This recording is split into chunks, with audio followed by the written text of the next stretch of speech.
Money health show. मैं हूं मीनाक्षी आपके साथ। और शो देखने से पहले आपको एक काम करना है, हमारा YouTube channel like share subscribe जरूर कीजिए। So do hit the bell icon.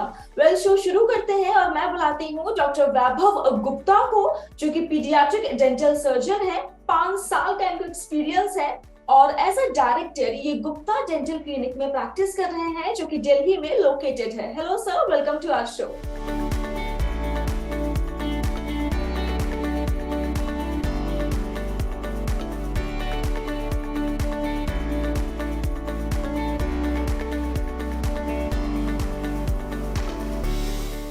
Hello, नमस्कार।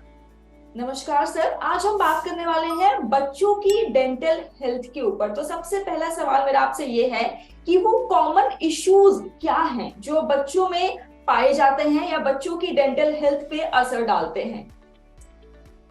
जी, सबसे इम्पोर्टेंट, सबसे जो महत्वपूर्ण इशू है वो है अर्ली चाइल्डहुड केरीज, मतलब दांतों का जल्दी खराब होना। अर्ली चाइल्डहुड केरीज को साइंटिफिक टर्म में नर्सिंग बोतल केरीज भी कहते हैं। अब नर्सिंग बोतल केरीज को अगर लेमन वर्ड्स में समझा जाए तो वो जब बच्चा छोटा होता है तो वो दूध की बोतल लेके मुंह में सो जाता है, और जो बैक्टीरिया है जिसकी वजह से दांत सड़ता है वो हर बच्चे के मुंह में पाया जाता है, क्योंकि जब मदर अपने बच्चे को हग करती हैं या किस करती हैं उससे वो ट्रांसमिट हो जाता है। At the age of 6 month, बच्चे की जब 6 महीने की उम्र होती है तो वो ओरल कैविटी में ट्रांसफर हो जाता है।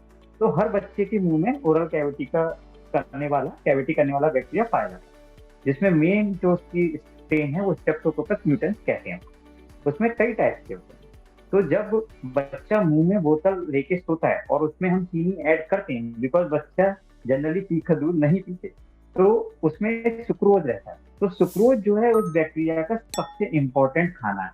तो जब बच्चे के मुंह में हम बोतल रखे रहते हैं और जो है वो पूरे ओवर कंटिन्यूस 12 घंटे तक मुंह में बोतल लगी रहती है, बच्चा लेके सो रहा होता है और रिंस नहीं करता, मतलब कुल्ला नहीं करता, तो बच्चे के दांत में अगर थोड़ा सा भी बैक्टीरिया पाया गया तो वो कई गुना ज्यादा मैग्नीफाई होके दांत का सड़ना शुरू हो जाता है, और जिसे अर्ली चाइल्डहुड केरी कहते हैं। और जनरली क्या होता है कि पेरेंट्स इतने अवेयर नहीं होते कि छोटे बच्चे के अभी दांत आ ही रहे हैं, बिकॉज 6 महीने पे ही पहला दांत आता है। उसके बाद 2 ढाई साल तक हमारा सारे दांतों का निकलने के बाद हमारा ऑक्लूजन या फिर सारे दांत निकलना कंप्लीट हो, तो वो अवेयर नहीं होते पेरेंट्स। तो उनके लिए ये चीज बहुत ही चैलेंजिंग हो जाती है कि वो कहते हैं कि एकदम से ही सारे दांत खराब हो गए, हमें पता ही नहीं चला, और ये खराब ही आए हैं। मेन कंसर्न ये होता है, उनको लगता है कि ये ऐसे ही आए हैं। पेशेंट जो हमारे पास प्रेजेंट करते हैं वो ऐसे ही आते हैं कि दांत ही खराब आ रहा है, बट ऐसा नहीं है। क्योंकि जब 6 महीने पे हमारा पहला दांत निकलना शुरू होता है तब हमें गम पैड्स को भी साफ करना होता है, और थोड़ा सा हमें उसको गुनगुने पानी में लेके अपने गम पैड्स को साफ करना, सो दैट कि वो आगे बैक्टीरिया ना हो। तो early childhood caries is the main issue. और यही आगे जाके, यही जब बच्चे के परमानेंट दांत आएंगे तो कीड़े को ये नहीं पता है कि परमानेंट दांत है या दूध का दांत है, वो परमानेंट दांत पे भी प्रोग्रेस करेगा, क्योंकि जैसी हमारी हैबिट्स बनेंगी वैसे ही ओरल हैबिट्स रहेंगी, वैसे ही आगे भी बच्चे के लिए वो चीज बहुत ही खतरनाक साबित होती है। क्योंकि अगर परमानेंट दांत भी खराब हो गए तो हमारा डाइजेशन पूरी तरह से या पाचन शक्ति पूरी तरह से इम्पेयर हो जाएगी, और पाचन शक्ति इम्पेयर होने के बाद खाना डाइजेस्ट नहीं होगा। तो जितने भी मेटाबॉलिक डिसऑर्डर्स हैं वो बाद में इसमें हमारे सामने देखने को मिलेंगे। ओके, यानी कि आप कह रहे हैं कि बच्चे जो मुंह में बॉटल रख के सो जाते हैं, ऐसा बिल्कुल नहीं करना चाहिए। हाँ, राइट। बिल्कुल भी नहीं। हाँ, अगर अगर बच्चे को एज ए पेसिफायर, मतलब बच्चे को सुलाने के लिए हम बोतल का यूज कर रहे हैं, तो उसमें चीनी नहीं होनी चाहिए, क्योंकि जो मिल्क की नेचुरल शुगर है, लैक्टोज, वो इतनी ज्यादा बैक्टीरिया को प्रमोट या खाना प्रोवाइड नहीं करती, तो वो इतना बैक्टीरियल ग्रोथ को या बैक्टीरिया के बढ़ने को मल्टीप्लाई करने नहीं देती। लेकिन जो हम सुक्रोज ऐड करते हैं, आर्टिफिशियल शुगर, दैट वो एक बहुत तरह से उसे बूस्टिंग की तरह हेल्प करता है, मतलब दैट बूस्ट कि वो बैक्टीरिया और तेजी से ग्रो। ओके ओके, बहुत अच्छी तरीके से आपने एक्सप्लेन किया। आई एम श्योर व्यूअर्स को भी बहुत अच्छे से समझ में आया होगा। अच्छा सर, क्या ऐसा भी है कि और किसी फूड आइटम की डेफिशिएंसी की वजह से टूथ डीके बढ़ जाता है या बच्चों को डेंटल प्रॉब्लम्स होने लग जाती हैं? देखिए, यहाँ पे ये बहुत अच्छा आपने पॉइंट पूछा, क्योंकि ये बहुत बड़ा लेवल का कंफ्यूजन है जो मैं आज क्लियर करना चाहता हूँ। जो भी हमारे लोगों को लगता है कि कैल्शियम की कमी की वजह से हो रहा है, देखिए जेनेटिक डिफेक्ट्स हैं। जेनेटिक डिफेक्ट मतलब एनामल ठीक से नहीं बना, जो दांत की बाहर वाली कवरिंग है, दैट इज अमीलोजेनेसिस इम्परफेक्टा। वो जेनेटिक लेवल पे मीडिएट होता है, और उसमें जैसे कैल्शियम की डेफिशिएंसी भी एक फैक्टर माना गया है। लेकिन जो हमारे मेन जो कैल्शियम का रोल है, वो जब मदर के चौथा महीने में, जब हमारा गर्भ अवस्था चल रही होती है, चौथे महीने से ही दांत का कैल्सिफिकेशन होना या बड़ का बनना शुरू हो जाता है।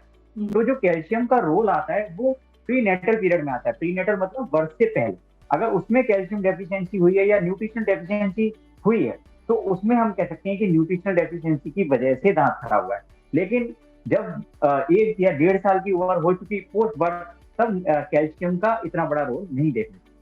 तो ये सबसे बड़ा अंधविश्वास है कि कैल्शियम की कमी की वजह से खराब हो रहा है, क्योंकि हम ऐसा कह के जो बाहर के फैक्टर्स हैं उसको इग्नोर कर रहे हैं और हम उसको इतनी इंपॉर्टेंस नहीं देते, जो कि बहुत इंपॉर्टेंट है। राइट राइट, बहुत अच्छी तरीके से आपने बताया। अच्छा डॉक्टर, मुझे एक चीज और बताइए कि जैसे बच्चों के जो दांत हैं उनको साफ करवाना बहुत मुश्किल है, साफ करना मुश्किल है, सो उसके लिए अगर आप कुछ कहना चाहेंगे। ये भी काफी अच्छा सवाल है। देखिए क्या है ना, जो इंटरनेशनल स्टैंडर्ड से अगर हम जाए, American academy of paediatric dentistry जो कहती है कि 11 साल तक बच्चा के हाथ में इतनी अच्छी मोटर डेक्सटरिटी नहीं है, या इतना अच्छा उसका फाइन मूवमेंट नहीं है, मस्कुलर मूवमेंट मांसपेशियों का, कि वो अपने दांतों को अच्छी तरह से साफ कर सके। तो उसमें हमारी रिकमेंडेशन ये है कि एक जो रात का टाइम है उसमें मदर ही बच्चे को ब्रशिंग कराएंगे। सारे सरफेसेस, जितने भी दांत के सरफेस हैं, वो पूरी तरह से क्लीन होने चाहिए। और जो सुबह है वो हम बच्चे को अच्छी ओरल हैबिट बनाने के लिए, उसको हम मोटिवेट करने के लिए सुबह खुद करने देते हैं, क्योंकि रात को आपने ब्रश कर दिया है तो मॉर्निंग में कोई ज्यादा नहीं होगा, बिकॉज रात का time is fasting already. When you do the breakfast, जब हम ब्रेकफास्ट करते हैं तभी हमारा फास्ट ब्रेक होता है, तो कोई डेवरीज उसमें इकट्ठा नहीं हुआ है, या कीड़े को प्रमोट करने वाला कोई वहां पे कुछ फंसा हुआ नहीं। तो मॉर्निंग बच्चे को और रात को मदर को कराना, और छोटे वाला जो ब्रश होता है, पीडियाट्रिक ब्रश भी आता है जो छोटे हेड का होता है, उससे कराना चाहिए अगर बच्चा 1.5 साल तक से, 1 से 1.5 साल के बीच में। उससे छोटे बच्चों के लिए फिंगर ब्रश आता है जो मदर की फिंगर में फंसता है, उसमें फिंगर में करके और थोड़ा सा टूथपेस्ट लेके, बच्चों के अलग अलग पेस्ट आते हैं, वो भी ब्रांड अवेलेबल होते हैं, एज के हिसाब से ब्रांड अवेलेबल होते हैं। तो वो बच्चे जो है मदर को 6 मंथ से ही स्टार्ट कर देना चाहिए। और 6 मंथ से भी पहले अमेरिकन अकेडमी ये बोलती है कि 6 मंथ से भी पहले जो गम पैड हैं, जो बच्चे के केवल मसूड़े हैं, उनको भी मसाज कर देना चाहिए, क्योंकि उससे क्या है कि सर्कुलेशन अच्छा होगा, दांत भी सही आएंगे और धीरे धीरे हैबिट बनेगी क्लीनिंग का। जो हमारा जैसे आप कॉटन ले सकते हैं, नमक के पानी में गुनगुने में भिगा के, उससे बच्चे के गम पैड को साफ कर देंगे जब तक दांत नहीं भी निकले। और निकलने के बाद तो बहुत ही जरूरी है उनको क्लीन करना, नहीं तो फिर सारे दांतों की तरफ कीड़ा लगना शुरू हो। राइट राइट डॉक्टर, एंड जैसे कि हम बात कर रहे थे अभी ओरल कैविटीज के बारे में, सो वो एज ग्रुप कौन सा है जिसमें बच्चों में सबसे ज्यादा ओरल कैविटीज अब पाई जाती हैं? एज ग्रुप अगर हम देखें तो सबसे ज्यादा जो मोस्ट कॉमन देखा जाता है नर्सिंग बॉटल के एज, वो 2 साल से 4 साल के एज ग्रुप में ही देखा जाता है, क्योंकि ये वाली एज ऐसी होती है जिसमें बच्चा दूध पे भी काफी डिपेंडेंट होता है और वीनिंग भी स्टार्ट हुई है। वीनिंग मतलब हम दूध के अलावा जो चीजें ले रहे हैं, तो वो बच्चों का जो आजकल ट्रेंड देखने को मिल रहा है कि बच्चे कुरकुरे और चिप्स वगैरह है, बच्चे उनको ज्यादा लाइक करते हैं, तो उनमें रिफाइंड शुगर होता है। तो रिफाइंड शुगर दांतों में जो हमारे जिसे हम एनाटॉमिकली कहते हैं, या दांतों के ऊपर हम पिट एंड फिशस कहते हैं, जो डीप पोर्शन है उसमें जाके फंस जाता है, तो वो क्लीन नहीं हो पाता, तो बैक्टीरिया को वहां से न्यूट्रिशन मिल जाता है, क्योंकि बैक्टीरिया को भी तो सोर्स ऑफ न्यूट्रिशन चाहिए, उसके बिना बैक्टीरिया ग्रो नहीं करता। तो सोर्स ऑफ न्यूट्रिशन उसका सुक्रोज है, रिफाइंड शुगर है, इसीलिए छोटे बच्चों में भी दांत खराब देखने को ज्यादा मिल रहा है, बहुत इंटेंसिटी से। मैंने ऐसे ऐसे बच्चों को देखा जो 2-2.5 साल में सारे ही जो दूध के दांत हैं वो खराब हो गए हैं। जिनके टोटल 20 दांत होते हैं, उनमें से 16 या 12 खराब हो गए हैं, तो उसे हम अर्ली चाइल्डहुड केरी या नर्सिंग बॉटल केरी के नाम से जानते हैं। और ये बच्चे के लिए बहुत ही मेंटली ट्रॉमेटिक भी हो जाता है, बहुत ही ट्रॉमेटाइजिंग हो जाता है, क्योंकि बार बार विजिट करना और फिर ट्रीटमेंट की तरफ जाना, और डाइजेशन भी बच्चे का जो खाने का, उसे चबाने की शक्ति है वो भी बहुत इम्पेयर होती है, तो वो बच्चे का बहुत उसमें लॉस होता है, हेल्थ का एक बड़ा लॉस है। तो oral health is overall health. मैं कहना चाहूंगा कि ओरल हेल्थ से ही पूरी जो जनरल बॉडी की हेल्थ है वो शुरू होती है और वहीं पे खत्म होती है। अगर ओरल हेल्थ हमारी खराब है तो जनरल हेल्थ भी अच्छी नहीं रह सकती। ये अवधारणा लोगों के अपने मन में बैठानी होगी। बिल्कुल सही बोला आपने। बस मेरा आखिरी सवाल डॉक्टर ये होगा कि जितनी भी मॉम्स, अगर आप उन्हें कुछ टिप देना चाहें कि वो अपने बच्चों की डेंटल हेल्थ को कैसे बिल्कुल हेल्दी रखें, सो एक टिप आप क्या देना चाहेंगे? सबसे इम्पोर्टेंट है कि बच्चों को जो है उसके बारे में अवेयर करना और उसकी इम्पोर्टेंस को बताना, और खुद भी करना। अगर हम खुद साथ में करेंगे तो बच्चे देखने से सीखेंगे। तो इसीलिए हम रात को बोलते हैं कि रात को मदर ही उनको मोटिवेट करें और ब्रशिंग कराएं, और मॉर्निंग में खुद करने पे टाइम पे उनको ऑब्जर्व करें कि वो कहाँ कहाँ पे सही से कर रहे हैं और कहाँ नहीं कर रहे, तो उनको बताएं और उनको मोटिवेट करें करने के लिए। तो यही सबसे इम्पोर्टेंट टिप है। और जो जितना चिपकने वाला शुगरी फूड है उसको अवॉइड करने की कोशिश करें। और अगर बच्चा जो है बिटवीन मील्स में जो अगर शुगर लेने की टेंडेंसी है उसको कम करना है, क्योंकि बिटवीन मील्स में शुगर लेने पे ज्यादा देखा गया है कीड़ा लगने का इंसिडेंस एज कम्पेयर टू अगर वो स्नैकिंग के टाइम पे नहीं या खाने के जस्ट बाद ले रहे हैं, उसमें कम होती है फ्रीक्वेंसी। तो बिटवीन मील में काफी गैप हो जाता है, तो वो दांत पे चुपका ही रहता है। अगर दोबारा से कुछ खाना खाए तो वो हट जाएगा, तो शुगर चुपका नहीं रहेगा। तो इसकी बहुत बड़ी इंपॉर्टेंस। तो राइट। स्नैकिंग को एक हेल्थी स्नैकिंग की तरफ लेके जाना है। ये बहुत अच्छा कहा आपने कि स्नैकिंग को हेल्दी स्नैकिंग की तरफ लेके जरूर हम सबको जाना चाहिए। हाँ। So thank you so very much और डॉक्टर। हर मील के बाद हम्म। और हर मील के बाद रिंस जरूर करा। अगर उन्होंने शुगरी फूड लिया है तो मुंह से बस गुनगुने पानी में या नॉर्मल पानी में रिंस जरूर करा, जिससे कि खाना मुंह में चिपका ना है। ये बहुत इंपॉर्टेंट है। Right right, again a very important point two remember. So thank you so very much doctor, आपने अपने बिजी शेड्यूल के लिए हमारे लिए वक्त निकाला। जी मनी हेल्थ शो की पूरी टीम आपको थैंक यू कहना चाहती है। Much appreciated and thank you for having me.